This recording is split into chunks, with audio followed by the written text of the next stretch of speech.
Miarabantsika rehetra mpanaraka ny fandarana madimaso. Araka ny efa fantatritsika dia eto ampamarana ny saison 2 tsika amin'izao fotoan'izao efa tonga eto ny mady reporter andiany voalohany manaraka formation eto Antananarivo. Atsy ambadika ato izao ry zareo. Mbola ho ady aditsika eto amin'ity toerana ipetrahako ity ry zareo rehefa avy eo momba ny fahitan'ny fandarana sy ny fanontaniana maro samihafa. Fa ndao aloha tsika anaraka ny entsokely hijery izay atao zareo any ambadika any. Ndao ary. Manahoana daholo tsika manaraka ny madimaso androany.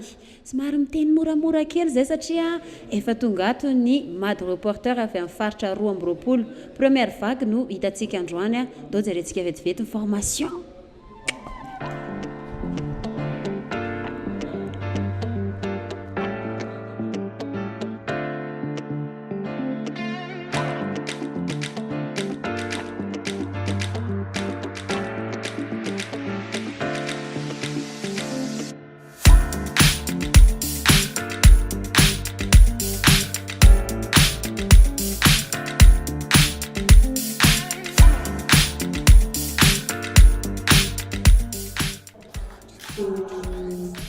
Études ataony sciences naturelles dia sady acteur koa izy no animateur.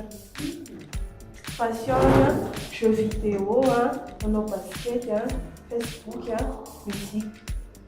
Dia ny fomba nanana ny madimaso zany sedra nanao sortie niaraka tamin'ny namany izy dia misy namany efa nafantatra an'ilay madimaso dia izy nanazana mahakasika ny madimaso dia avy eo izy niditra tao amin'ny page ny madimaso tamin'ny fandefasana vidéo fanaovana j'aime sy commentaire zavatra andraisan'ny social FFormation madimaso ty ho lasa mpikambana raikitra ao amin'ny madimaso ary ho lasa journaliste matiany. Niloka izay nampanantenana koa ny andrasany dia miandro surprise avy amin'ny madimaso izy dia mba ho lasa mpiasa raikitra atao amin'ny madimaso. Eo asany hafa. Soa!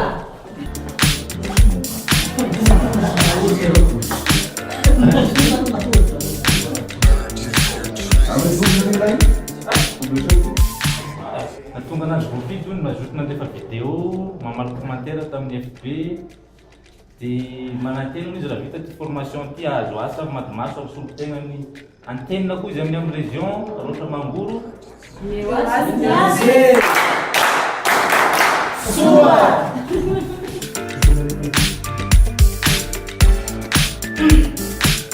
Fa maninao ianao voafidy. Voafidy izy satria zany na vitika nanefa ny vidéo sy na efa nafeno fekakely. Dia fahatelo zany natao zany na zavatra andrasanao amin'ity formation madimaso ty dia namany izy mba hahafantatra bebe kokoa ny madimaso. Mba hahafantatra bebe kokoa ny tanjona tian'ny madimaso ary tongavana. Moan'ny Fandaharana na hoe ianao ohatra annonceur anankiray entreprise dia za misy vola tsy izay madimaso fa madimaso fampizara ampianatra amolavola ampandrosony tsirairay mba afaka mandeha hevitra afaka manohana hevitra ary afaka milaza hevitra afaka mandroso hevitra. Madimaso aloha tsy hoe mitady olona afaka hiara-iasa amin'ny madimaso fa mahatsonga ireo olona tena hoe manana traikefa teo amin'ny lasiny vidéo resaka fandraisana anjara fakasitrana dia izy ary natsangana trano voalohany isy an'le motivation ahitana an'le olona hoe izy manana fofofofona journalisme any amin'ny any afaka velomina kokoa zay amin'ny fandarana madimaso.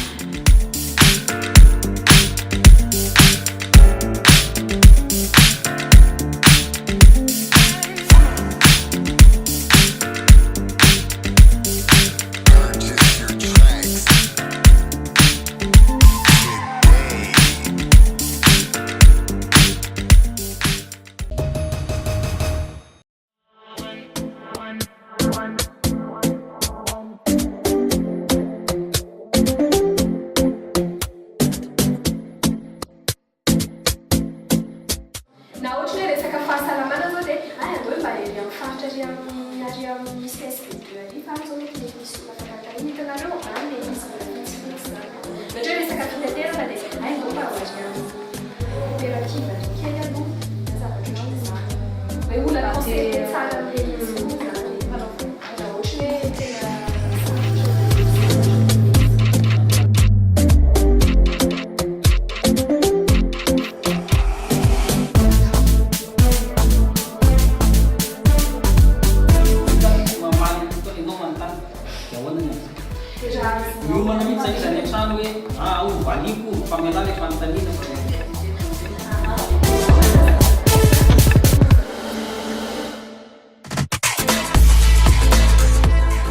Amin'ny resaka sabo hoe ao ihany izy zany misitrika amin'ny télé reny foana satria hoe safona be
araka ireny hitantsika ireny dia toy izay ny formation arahandreo maty reporter eto anivon'ny ekipa Matimaso amin'izao fotoan'izao. Ho avy tsirairay eto izareo rehefa avy eo ilaza ny heviny momba an'izany atao hoe journalisme participatif izany ilaza amintsika ny etapo ny maty reporter anazy ilaza amintsika ny traikefa azo ny tao anatin'ny formation narahany taty aminay ilaza amintsika koa izy ny sosikevitra hitany anatsarana ny fandaharana andao rahantsika avy hatrany. Ny hevitra ny maro matakadavitra dia ianao zany raha ohatra ianao ka tsy haneho hevitra mihitsy dia mety hoe araka ny tenen'ny formateur taty hoe mety hoe iny hevitrao iny ny ampiova olona ray hoe ny zavatra teneninao mety hoe zavatra kely ilay izy fa c'est hoe petit pas ianao dia mahavita zavatra. Fomba nahitako Madimaso zegny sinja nisy sortie zay nikarikarainy dia maromaro zegny zay karazany hoe jeune fikambanan'ny jeune tamin'ny Tadiago tao dia sinja zay nandeha tagny izy zegny fa avy nahita le mikasika Madimaso fa naregniregny le information mikasika Madimaso dia nivolagny taminakao ny nambarany misy page zay dia izay koa zegny nifilme nataony interview zay dia za boka tiatia magnontany zay hoe ataonao ino ma raha io za nagnontaniako izy hoe ataotao karakara zao volagnico ke izy moa nambarako anareo afaka magnanognano raha karaha ty fa tsy le journaliste regny dia teo izy nanomboka nagnontany hoe nagnazava hoe tiany madimaso zegny le karakaraha zao raha azo atao dia afaka manjanjara koa zaho volagniko taminany ia volagny dia nambarambarany zaho hoe karaha zao jiaby raha atao izy koa andeha ao. Matahotra mamoaka hevitra amin'ny vehivavy.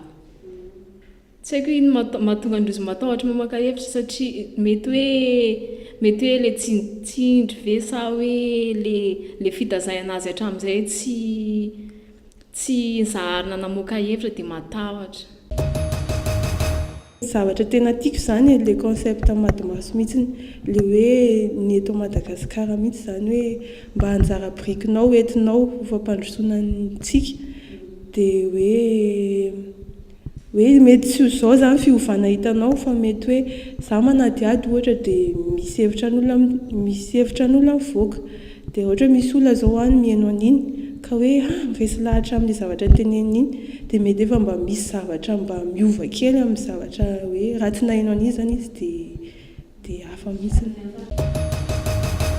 Nasarika anahy manokana zao le resaka fanadihadiana dia le eo amin'le resaka fifandraisana amin'ny olona zany le resaka le manadiady mihitsy zany tiako.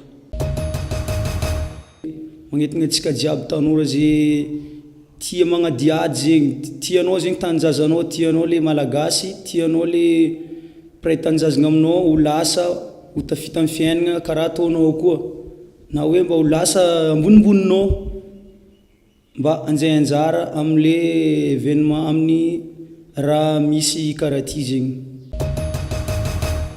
Manentana ny vehivavy rehetra zany mba azoto ane hevitra satria ny vehivavy ny tena tokony lohany ary ny tena marina satria vehivavy ny tena miasa mafy, tena vehivavy ny mitarika ny tokantrano ny tena marina, tsisy vehivavy tsisy zavatra vita mihitsy zany dia manentana ny vehivavy tsy ambahamba hamoaka ny hevitrany.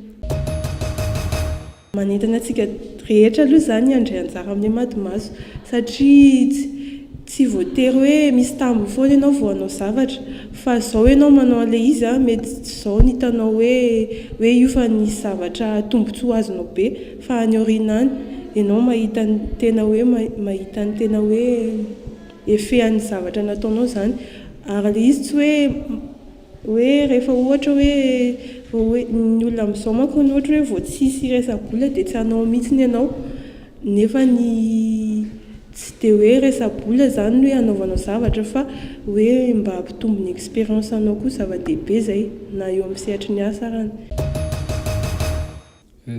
Ny azo resahana io madimaso dia mampianatra ny tanora hanova ny fitondran-tena, hanova ny toe-tsaina afaka mikarokaroka sy manao zavatra ihany koa. Izay ngamba ny aloha ny azoko tenena. Hevitra kely ampitaina amin'izareo zany an'le tia miserasera amin'ny Facebook midira anatin'ny groupe madimaso dia midira koa atao madimaso dia amin'izay mba heno daholo zany le feo any amin'ny sisiny rehetrarehetra. Ny fandarana madimaso moa dia fandarana anankiray ahafahantsika maneho hevitra mangarara sy malalaka ary tena mahafinaritra dia mahafinaritra tokoa mahita an'ireny tanora mahasamijoro amin'ny heviny ireny. Aza dino fa mbola ho avy ny deuxième vague ny maty reporter antsika ary za mamay fotoananareo indray amin'ny saison 3 amin'ny herinandro dia aza dino fa isan-kerinandro eto madimaso miteny ianao tenitsika veloma daholo.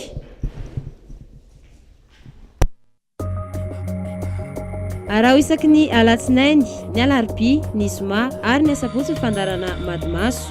Raha te handray anjara ianao dia mandehana eo amin'ny page Facebook madimaso ary valio fanontaniana izay mipetraka isan-kerinandro amin'ny alalan'ny vidéo, na sary, na commentaire. Ny vidéo ataonao dia azo alefa MP amin'ny madimaso na koa alefa mailaka amin'ny madimasotv@gmail.com.